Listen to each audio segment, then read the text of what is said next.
In 3 minutes. Let's begin. 1945. The Russian army tracks down the remnants of a Nazi battalion who were in possession of a deadly toxin known as Nova 6. General Nikita Dragovich, the leader of the Russian army, takes the toxin for himself and attempts to use it on one of his own soldiers, Viktor Reznov.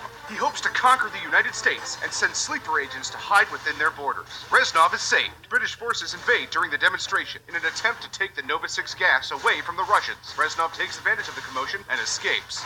But he doesn't make it very far. He's recaptured and sent to a forced labor camp. Despite British efforts, Dragovich reobtains the gas and the Nazi scientist Frederick Steiner. 1961. Alex Mason, a CIA operative, is assigned to the Bay of Pigs mission in order to kill Fidel Castro. Mason fails to kill Castro and is captured by Cuban forces and put in a forced labor camp with Reznov. During his stay, the Russians brainwash Mason into a sleeper agent. He receives instructions from a secret Russian broadcast facility to kill President Kennedy. But Reznov manages to reprogram Mason and have him kill off his enemies, Dragovich, Steiner, and Kravchenko, Dragovich's second in command. Though Reznov's reprogramming is successful, Mason still hears the numbers broadcast to him. Reznov and Mason attempt to escape. While Mason makes it to the United States, Reznov is killed. Mason is reassigned in the military. He searches for Dragovich for 5 years.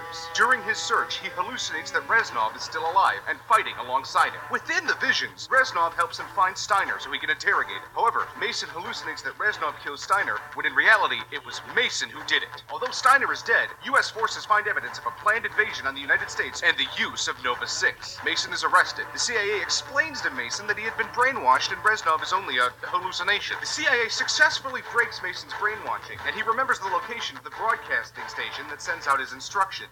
Mason and the U.S. military kill Dragovich and destroy the broadcasting facility. Mason retires to Alaska with a 6-year-old son, but is pulled out of retirement to rescue a CIA operative named Woods, who, when rescued, reveals the location of an arms dealer named Menendez. Mason tracks down Menendez, but finds Kravchenko instead, killing him instantly. Woods and Mason attempt to track down and kill Menendez. The mission goes wrong. Mason ends up dying, and Woods is horribly maimed. A loose grenade kills Menendez's sister, and he spends his years plotting revenge against the U.S. 2025.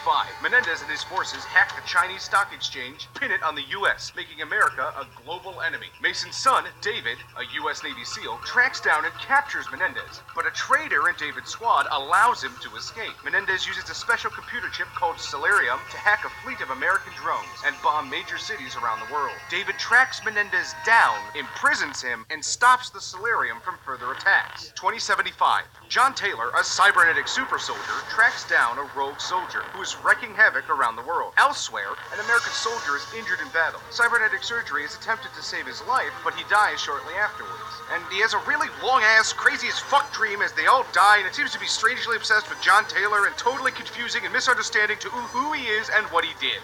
And there you have it. Yeah, that's pretty much Black Ops 3. Same universe, but one long dream that doesn't really affect